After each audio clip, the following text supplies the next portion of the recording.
negara ya tidak boleh kalah dalam konteks ini. Ya siapapun pelakunya ya. Hampir semua orang sekarang berbicara ormas. Manfaat atau tidak ormas di mata masyarakat. Apalagi ketika kejadian di Depok kemarin yang sampai membakar dan merusak mobil polisi akibat dari penangkapan ketua ormas. Dan ini kemudian diberitakan di mana-mana, ternyata anak buah Hercules. Katanya orang yang sangat ditakuti di Cimanggis. Banyak media sekarang juga yang mengungkap sisi gelap ormas, brutal, dan anarkis. Ini kita akan lihat tanggapan Kompolnas mengenai ini semua. Catat satu poin ya, jangan sampai negara kalah di dalam hal ini. Ini urusan harga diri Pak, martabat negara. Coba kita cek dulu sama-sama nih, keterangan tegas dari Kompolnas. Polisi masih mengejar pelaku pembakaran dan perusakan 3 kendaraan polisi di Pondok Rangon Harjamukti Depok saat menangkap pelaku penyerobotan lahan yang juga ketua ormas. Lalu apa yang sebenarnya terjadi saat penangkapan ketua ormas?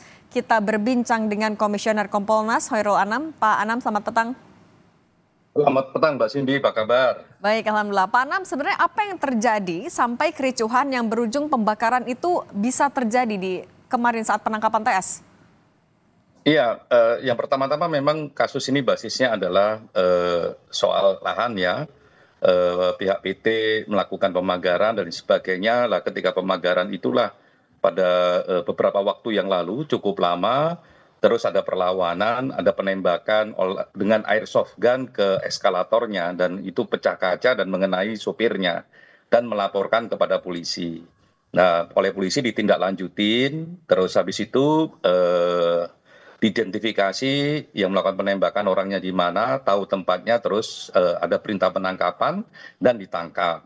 Dan akibatnya ada perlawanan seperti itu. Lah kami akan ngecek ini ya, besok kami akan ke lokasi, sekaligus juga akan ke Polres untuk ngecek bagaimana SOP itu berlangsung, plus ya kenapa kok ada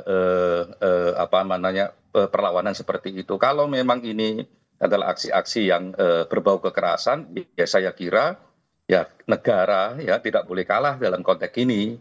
Ya siapapun pelakunya ya harus memang diproses semaksimal mungkin. Dan kami koreksi, bukan tidak ada korban salah satu anggota kepolisian mengalami memar karena kena pukulan lemparan batu bata atau hebel yang sudah di visum yang itu. Jadi saya kira memang kasus ini tantangan berat bagi penegakan hukum. Jadi siapapun pelakunya yang melakukan perlawanan, apalagi kalau informasi awal ya, ini awal yang masih mau kita telusurin, apakah ini berkaitan dengan ormas ataukah tidak. Kalau itu berkaitan dengan ormas ya sudah, tegakkan aja hukum siapapun yang melakukannya.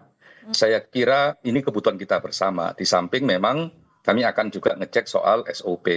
Nah itu Pak, soal SOP itu, seperti apa sebenarnya SOP yang seharusnya dilakukan oleh polisi ketika menangkap seorang pelaku? Sebagai satu peristiwa ini besok kami mau ngecek itu lebih mendalam ya.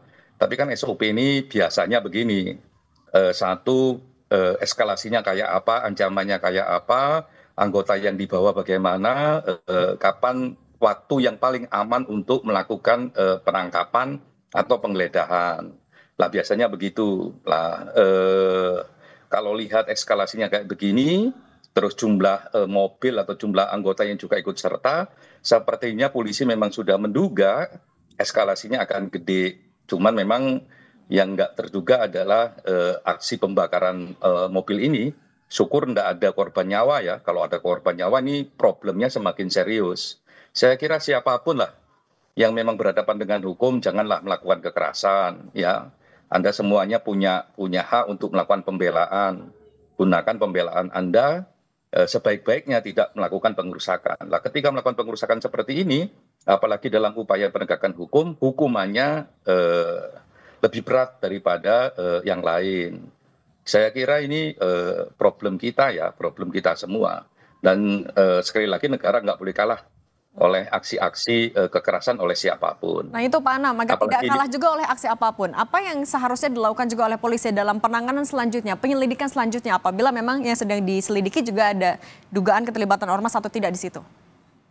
ya ditangkap semua siapapun itu, ya mau yang berkontribusi signifikan maupun yang berkontribusi kecil, ditangkap semua, diproses semua. Tapi tentu saja penangkapan, penegakan hukum untuk mereka tetap harus mematuhi koridor hukumnya. Nggak boleh misalnya karena ada pembakaran mobilnya polisi misalnya, terus yang melakukan pembakaran seandainya ketangkep terus dipukulin, disiksa, ya itu juga nggak boleh. Ya dikasih hukuman yang semaksimal mungkin, dan siapapun yang berkontribusi terhadap peristiwa ini ya ditangkap, biar aksi-aksi ini tidak menjadi presiden bagi penegakan hukum kita. Nah sekaligus nanti memang kami akan ngecek juga SOP-nya sebenarnya bagaimana gitu. Prosedur tapi yang sesuai juga dengan SOP Pak, apabila ada perlawanan yang begitu besar seperti tadi malam misalnya, apa yang seharusnya tetap dilakukan agar tetap ada di koridor hukum? Kalau lihat kronologi singkat ya, kronologi awal ini, itu kan sudah ditangkap, tapi dikejar dan sebagainya. Sebenarnya ketika menangkap terus lari dibawa ke kantor polisi ya rencananya itu sudah betul. Cuman problemnya adalah memang portalnya banyak portal yang masih tertutup sehingga nggak bisa pergi. Lah kalau kayak begitu dalam konteks sedikit informasi itu sih saya kira udah betul menghindari eskalasi yang tinggi. Nah kalau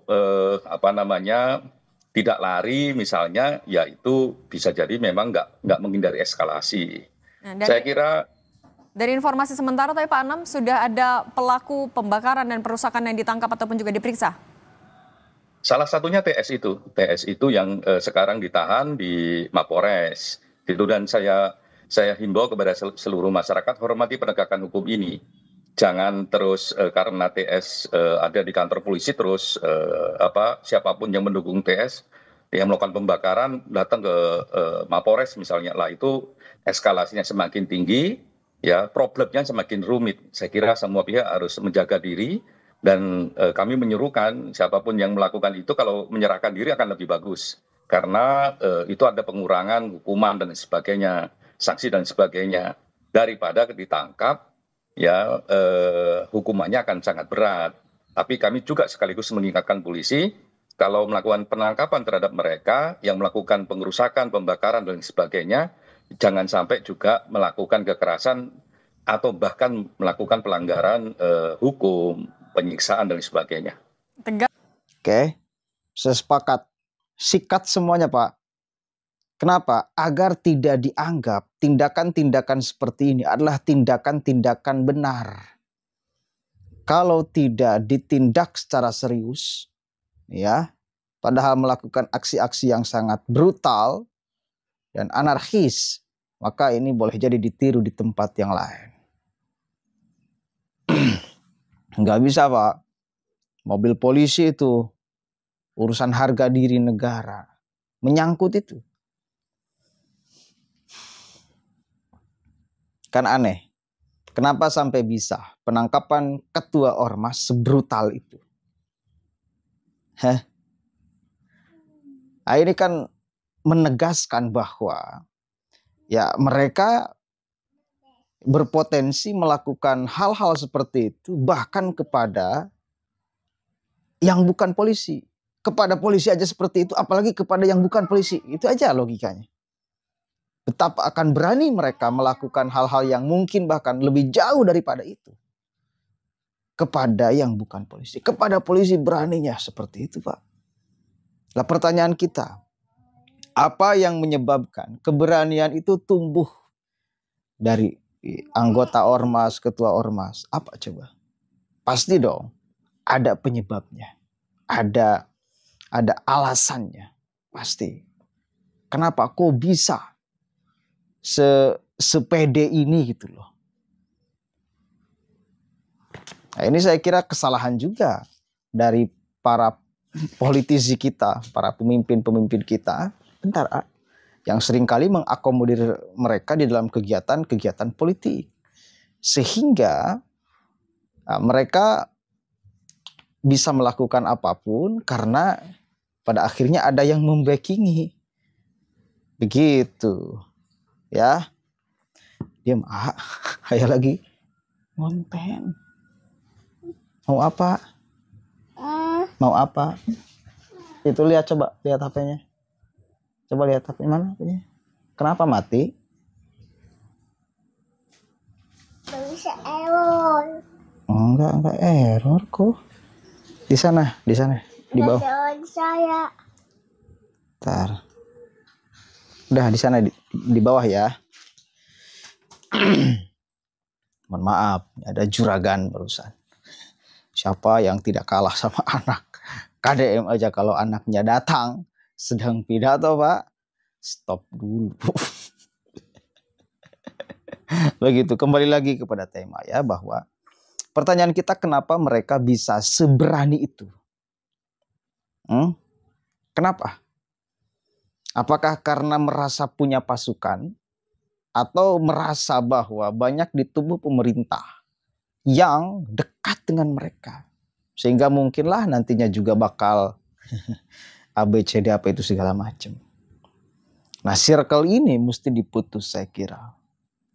Ya mau tidak mau, suka tidak suka, memang di negara demokrasi, ya apalagi pemilunya pemilihan langsung oleh masyarakat, maka para politisi ini, ya para pemimpin ini butuh suara mereka.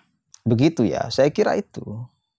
Karena banyak dari pemimpin-pemimpin kita yang butuh kepada mereka, sehingga mereka merasa punya keberanian, punya energi untuk melakukan apapun. Gimana caranya? Ya cara Gubernur Jawa Barat sekarang, saya kira itu adalah cara yang paling tepat untuk nantinya ormas tidak akan merasa punya wilayah. Nggak bisa. Semua kan disikat sama KDM. Jadi posisinya pemimpin itu bukan butuh ormas, tapi ormas yang butuh pemimpin. Sehingga kalau konsepnya seperti itu, ormas tidak bisa ngatur pemimpin. Pemimpin yang bisa ngatur ormas.